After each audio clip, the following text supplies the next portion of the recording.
somebody put something in his drink. He came back home. I think they dropped him home. And he came back home talking to himself. He never been the same again. They just couldn't get, I don't know what they gave him. But whatever they gave him blew his mind, and he just was never the same again.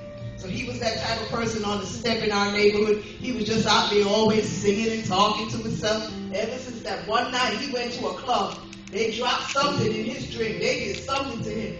So see, even though it's money and it's bringing gain, but it's not for a good purpose. I don't promote nightclubs because of what they do to people. Some people can escape. Some people get gunshot killed. You be hearing some of the sad stories that happen in a nightclub. But though it's a place where people are lonely and you're looking for friendship, that's where you go, but you meet the wrong kind of people 90% of the time. We were driving home. What night was that? Friday the 13th. We went to get something to eat after we left here. And there was some young kids. They couldn't be no more than 12 or 13. And they were rioting. They were fighting. I don't know what was going on down there.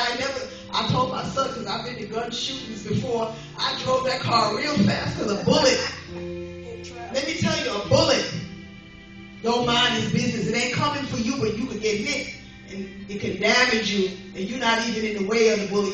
You don't have nothing to do with it. I had seen so many young folks out there fighting, kicking it. I don't know what was going on in that hotel over there. Little kids with their pants, they can't be no more than 12 to me, because they were like this year high. It was a bunch of them, over 100. And the cops out there. And I said, can you imagine this? Now, in a church, they won't come to the church, but they'll be out there rioting and carrying on. But you know what? I said to my son, I'm happy that you're sitting next to me. But you know what? When I was like that, I was out there just as crazy as they were. So in a way, I can't complain. But you know what? It's dangerous, because somebody could get shot innocently, a 12 and a 13-year-old out there rioting, and the cops is out there. One cop car couldn't handle it. And the kids were running, they were running across the street like